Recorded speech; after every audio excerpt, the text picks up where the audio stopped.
Hi there, this is Andrea Mowry of Andrea Renee Knits, and this is a little weekly podcast where I try my best to answer some of your questions. And right now I'm kind of laughing because I feel like I am camouflaged into my wall. Like, can you see me? I'm wearing my Come Back Again. I just released this pattern last week, right? What day is it? And I wore my red one. So this is my other version, and I just have to show you the world's cutest buttons.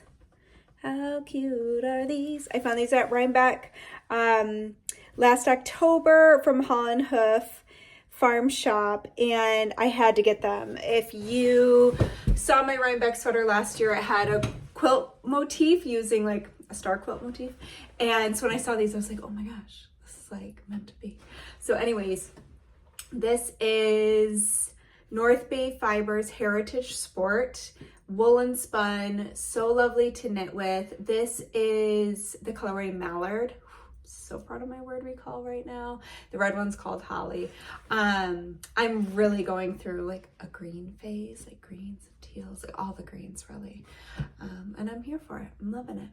So it is Friday afternoon and I'm just recording. I was deep in my grading cave where I just could not stop my math, where I just couldn't. I just had to keep writing it. I just had to keep going. And so I'm done. Woohoo! Time to celebrate. I'm actually real excited. It always feels like such a big accomplishment to finish grading a sweater. Like I did it. Oh. But so this is going to be an evening episode tonight. But let's get started with some questions. I told you what I'm wearing. And let me see here. My dog's barking because he wants to be part of this too. Okay. Jumping in. Question number one. My question, I love your Come Back Again. Thank you. For the V-neck collar and the DRK Everyday Cardi for the simple stitch pattern. Shouldn't have been that hard for me to read that part. How could I hack the two patterns together to make the V-neck in a DRK Everyday Cardi? So in all honesty, I think what I would do here is kind of simplify. So it sounds like really what you want is this cardigan without the texture. So I would knit a flat stockinette gauge, just doing stockinette knits on the right side, purls on the wrong side. And I would see if you get gauge with that, which you should be fine. And I would just knit it as stockinette. I would just leave the texture out. You can still follow the directions, just ignore the bits where it's telling you to knit and purl and go ahead and just knit. Because yeah, as far as the DRK cardigan, that one would not work as a V-neck because of that really high collar. Like with the buttons, unless you wanted it to be a folded collar and you were still gonna stop the buttons at the V. But I'm guessing if you just want a V-neck, I would just do this pattern and I would just do stockinette. I would see how that goes for you. I think that'd be a pretty easy modification. So that's what I would do. Easy peasy. Question number one, done and dusted. All right, question number two. I bought your DRK sweater cardigan pattern, which I love. I got the yarn, started swatching, and my gauge is way off. So I went up to a size 7 needle, but I think it's not structured enough. I feel I have bought the wrong yarn. It's really soft. Could I put maybe a suri alpaca with it, since I'm not a fan of mohair, to try and get a better gauge or get a more woolly yarn? I'm gonna pull up here my pattern because, you know, from the time I finish knitting a pattern to the time it's actually released is actually quite a long time, quite a few months, sometimes up to a year, it just depends.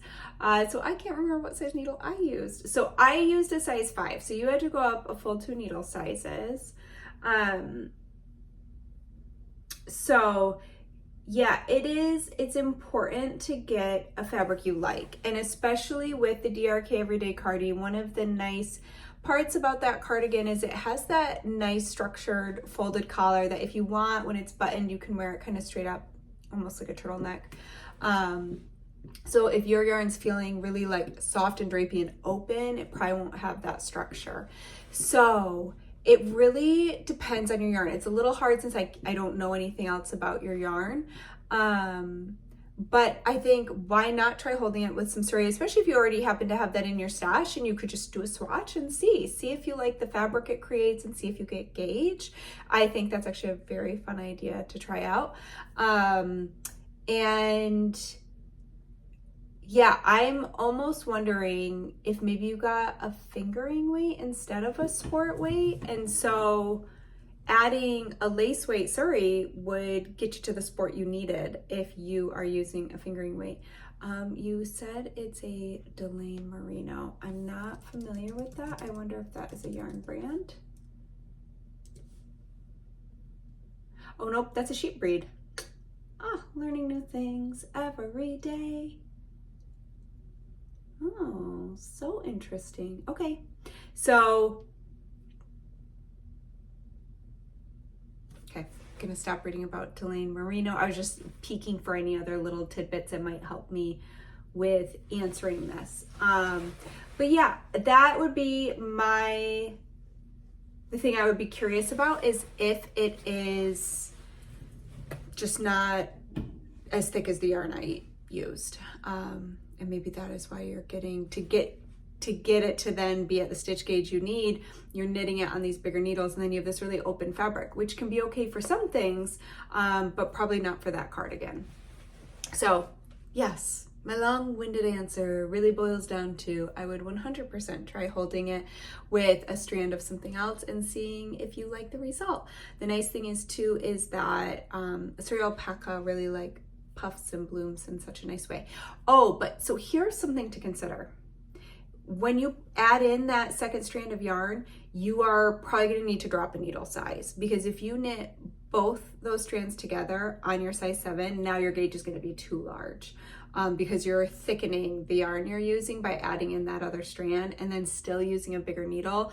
It is going to make it too big, would be my guess. So I would maybe even add in that strand, and you might even be able to go back down to the size 5 I used in the pattern, or a size 6. You can kind of try both and see which one helps you get gauge. All right, next question. I recently bought a sweater's quantity of spin cycle twine, and I'm thinking about making another weekender. The last weekender I made is about 6 years old now, and while I still absolutely love it, I've been thinking about modifications I might want to make to the new, since my personal style has evolved over the last 6 years. For instance, I'm thinking about making it with slightly less ease than the recommended 10 inches and maybe making the body shorter. You have such a great sense of style. Thanks. I'd love to hear what you would do if you were to knit a weekender now. Are there any modifications you would make to make it more in line with your current preferences? I love thinking about things like this, actually, especially as our style preferences change. Maybe we get something in our wardrobe that needs a different like length in sweater, or oversized or less oversized. What's funny is for me, as I would maybe even go with more ease instead of less. But that's just me. I like in a drop shoulder, I often do like quite an oversized silhouette, and I think it can be really comfy and cute and even polished when worn with like a nice pair of trousers or jeans. Do a little French tuck. But so here's what I would do. The nice thing is you already have a weekender. So I would try your old weekender on, and I don't know how much, it doesn't sound like you want to go substantially down in ease, but just a little bit. So let's say you're like, maybe I'll go with like 6 to 8 inches of ease instead of 10. I would try, if you have, I wonder if I have one in here. Let me look at my bag and see. Sometimes I've got them floating around. This will be the time that I don't, oh! So if you've got any of these, these are how I put my hair up, little claw clips. What I would do is when you try it on, try pinching away, you know, how much, let's say you wanted to take out, let's say you wanted to take out 4 inches, you wanted to try for 6 inches. So you could pinch, you'd want it to look like 1 inch because you're pinching. So you've got an inch here, but the other side of the fold has an inch. So it's 2 inches total. And I would just curl it in and clip. And little ones would work even better, but if you have a couple, and then you would do the same thing on the other side and just see how you like it. And then you can do the same thing with the length. So you could fold up that length and clip it and just see, okay, do I like where that hits? And I would do it with the clothing you'd want to wear it with. So for instance, I feel like for a while there, a lot of pants were like the higher the rise, the better. I mean, I'm very short-waisted, so they were just all the way up to my bra, you know, like, they're getting real high there for a while. And now things are kind of going back to a mid-rise. So depending on where your pants, your trousers, or if you wear skirts or dresses, depending on what you're wearing it with might really determine how much length you want. For instance, when I am going to wear something over a dress, if I'm wearing a sweater over a dress, I want it more cropped because I want to keep my natural waist visible, not bared, but visible in my clothing. So if I'm wearing, let's say a dress, and I have my natural waist, I might want my sweater quite cropped so that you have that silhouette. That's just a style I like on myself. So depending on how I plan to wear that sweater, I might really take up the length. And again, the ease, I would just try doing that pinching so that you can see, okay, do I like how this wears? Because I will say, one thought that popped into my head is I have talked to people throughout the years. The weekender is one of my most popular patterns. And throughout the years, I have had people go, you know, I didn't really trust you to do 10 inches of positive ease. That just seemed like so much. And so they did less and then they regretted it. It doesn't mean you will, especially because you've already knit a weekender. You know how it fits. You know how you like it on your body. But I think pinching it would be such a nice way to know, okay, yeah, I like it with less ease, or, oh, actually, you know what? If I just crop it, I think I would want to keep this much ease, or maybe I want to play with more ease. I actually had a friend who knit their daughter who was in high school, a weekender with 20 inches of positive ease, and it was so stinking cute on her. And the sleeves were very oversized, so that sweater kind of balances out the oversized body by doing a slim fit sleeve. But because she chose a much larger size for her daughter, that meant that the sleeves were not slim fit. They had quite a bit of positive ease, but they rolled them, and oh my gosh, I was like, I want one just like that. It's really, really cute. And another thing too that I say a lot is when you have something in your wardrobe that you love,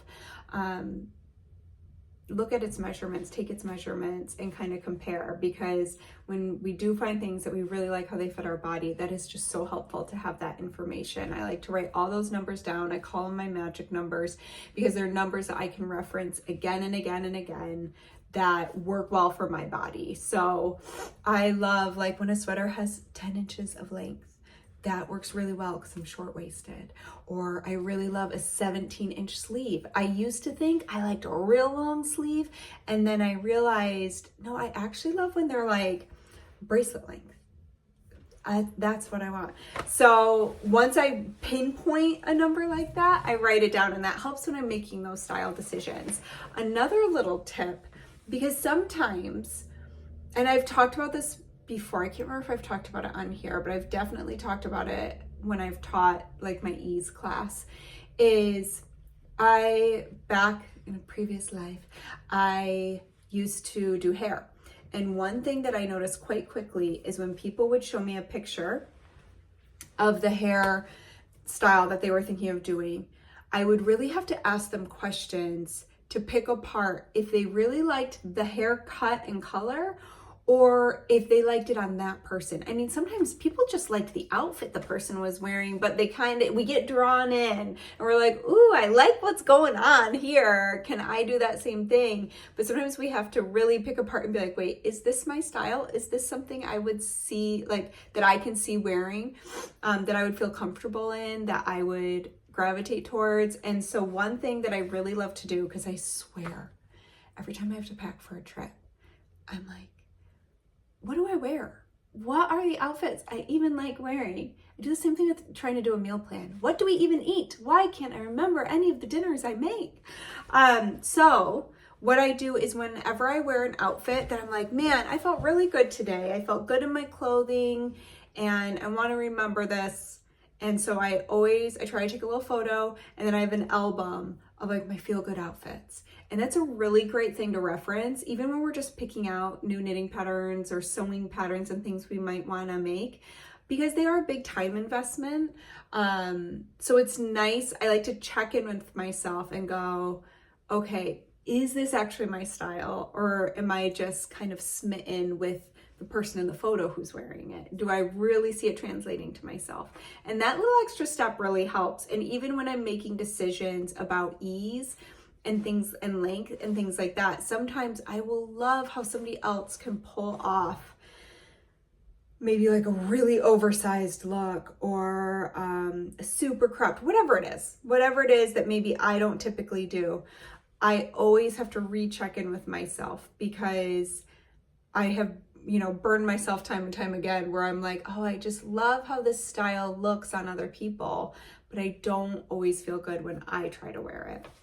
So I like to check in with myself and go like, okay, I'm loving this on that person. Will I love it on me? And I'm going to look through my photos. I'm going to peek in my closet and make that decision. So there you go. All right. Let's see. I think we're on question number 4. One more little sip of coffee. Okay, I'm making the tessellated pullover and am having trouble with the long tail tubular cast on. I have trouble keeping the cast on stitches straight since they tend to twist on the circular needle. Any suggestions on not accidentally twisting the cast on stitches? My next question is on the setup rows. I notice I occasionally have holes in this section. Am I doing something wrong? So I have a feeling that the second part of your question actually goes back to the twisting issue. So when we are casting on a lot of stitches for like a sweater and we're doing tubular and we have them on a circular needle, the challenging part of that is that the cord is generally thinner than our needle tips. And as we're casting on more and more stitches and they start feeding onto the cord, they can start to spiral around. I will say that with practice, this is not an issue for me. I can know by sight how they need to be situated as they come up on my needle. I kind of know how to maneuver them back up. To be honest, it's just been practice that's gotten me there. What I wonder is if the little holes you're seeing is when you tried to twist them back the way they needed to be, and I'm wondering if you twisted in the wrong direction to try to straighten them back out onto your needle tip to work your setup rows. That would be my guess there. In regards to having an easier time with that cast on, one of the things that I think is most helpful, it can be a little tricky when you're casting on a whole sweater's quantity of stitches, but you can find pretty long ones out there, is using a straight needle instead of your circulars and then transferring to the circular after your setup rows. The nice thing about working it on a straight needle is it is the same thickness all the way down. So that spiraling doesn't have that tendency to happen. Everything just stays a lot tidier. And even if you do get a little bit of twisting, it's a lot easier to see where it needs to go to kind of keep it all in place until you work your setup rows. So I've shared that tip a lot and it does tend to be very, very helpful. So that's something I would consider is buying like a longer straight needle in the size you need for your cast on, and it might just make it, especially when you have to cast on a whole bunch of stitches, but it does need to be long so you can accommodate them. And a lot of times, like for you know, the tessellated pullover, that is, you know, a sport weight yarn. Even with all those stitches, you could probably squish them onto a straight needle okay. So that is what I would recommend. If anybody else has any trips that help them on their way with the tubular, people tend to know, if you've followed my patterns, I learned about the tubular cast on back when I designed like the Weekender, I think a little bit before that, and I have never looked back. It is my favorite cast on and bind off. I just think they look so beautiful and polished. So I use them in a lot of my patterns, but I will also say, if it's giving you grief and at all diminishing your joy, you don't have to use that cast on. You can absolutely swap in a traditional long tail cast on. You could do a twisted German cast on. So cast on in the way you want to. It's not going to make or break the sweater. I just happen to really love the tubular. So that's my preference. But if anybody has any tips, things that they found really, really helpful while learning that cast on and bind off, or practicing, I'll even say, then please feel free to share in the comments, because that is super helpful. All right. Oh, this is kind of an easy one to answer. So I've loved knitting and wearing many of your patterns, but I haven't knit one in Brooklyn Tweed yarn yet. With the sad news of Brooklyn Tweed no longer producing their yarn lines, I'm wondering, what is your recommendation of which of your patterns I should knit in Brooklyn Tweed yarn? I can only afford one sweater quantity right now, and I can't decide on which yarn or pattern. Any suggestions are appreciated. So yes, Brooklyn Tweed yarns have, from early on in my knitting, not even career, just in my knitting journey, let's go that route. I've had a very special place in my heart for Brooklyn Tweed yarns. As I've said here many times, I really love a woolen spun yarn, and I'm pretty sure Brooklyn Tweed was probably my introduction to woolen spun yarns, but they have just really, really gorgeous yarns. I am very sad that they will no longer be producing their yarns. I'm excited to see what they do next. I know they're going to be focusing on pattern design, which I'm sure will be really beautiful patterns that they'll be coming out with. But I loved their yarn. So it's exciting that you want to snag a sweater's quantity and get to make yourself a sweater before their yarns are no longer available. Honestly, I would say the Weekender. It's kind of like my bread and butter sweater. And I do have it actually in Shelter, which was the first one. That is their worsted weight. I then, a few years later, released one in Loft, which is their fingering weight if you don't want a worsted weight sweater. But I've even done one in DK weight, the Weekender Crew, which I used their Dapple yarn line, which is a cotton wool blend. But I think I would tell you to go like classic, Shelter, worsted weight, original Weekender. But whichever tickles your fancy is what I would recommend. Unless you are like, I want a knitting challenge, and then I would say my Wool and Honey sweater. I'm going to put links for these. Wool and Honey is knit up in Loft, their fingering weight yarn, and is definitely one of the patterns I'm most proud of, just because it was a tricky one, and I feel like it's clever, and I'm proud of it. So I'll link both those for you. All right, last question. I'm actually doing a bonus question because we're getting this out late, and so let's just throw in one more. And it has to do, again, with the Come Back Again. So I've been dreaming of a cardigan with similar texture to the Gib Raglan, and your new release ticks all of the boxes. So thank you. Yay! I'm thinking I may like having more hidden pockets rather than patch pockets. Would that be possible? And if so, how would I do that? I'm so eager to get started. So I did have a couple ideas. If you just don't want, so I'll show you my pockets.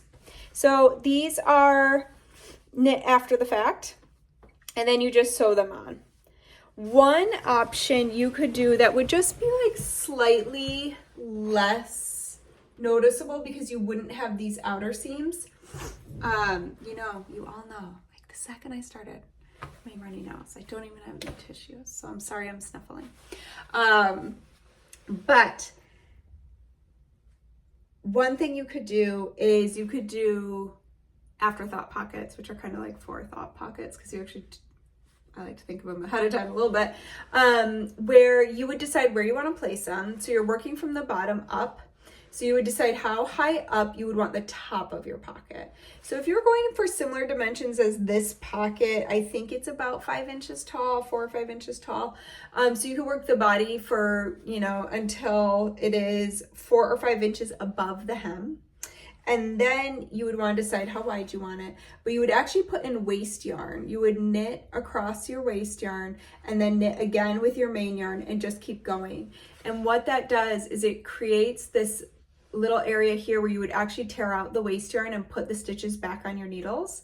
And for the stitches below, that's where you would knit your pocket liner, and you would just do it in stockinette and knit it straight down, and that's going to become the inside of your pocket. And then on the top stitches, you would just do this like a little 1/2 inch or so of ribbing, and then bind it off. And so it would be a little slit like this, but you wouldn't have this defined line kind of down here so much. So that would make them a little more invisible. The other option is you could also not do the pockets. I had a couple testers who didn't. They just knew they wouldn't use the pockets. They decided not to do the pockets. You could also just leave the pockets off. If you don't think you'll use the pockets, I don't know that I would even fiddle with trying to make them invisible if then you're not going to use them. The other thing though is some people like to do a vertical pocket, and that would be like totally hidden. I've only done a vertical pocket like once, and it was a very long time ago. What was that pattern? It was a raglan. Oh, I wonder if I could remember that. I'm like, did I do a project page? I'm gonna take a little peek here. While I am looking, I don't even know how to find myself on here. Okay, here we go. Oh, I found it. Look at me. It's called Agnes, and it's by Melissa Labar. And if you, my project page, I was quite pregnant. I was pregnant with Levi. But they have little side pockets that go in right here, and it is very cute. So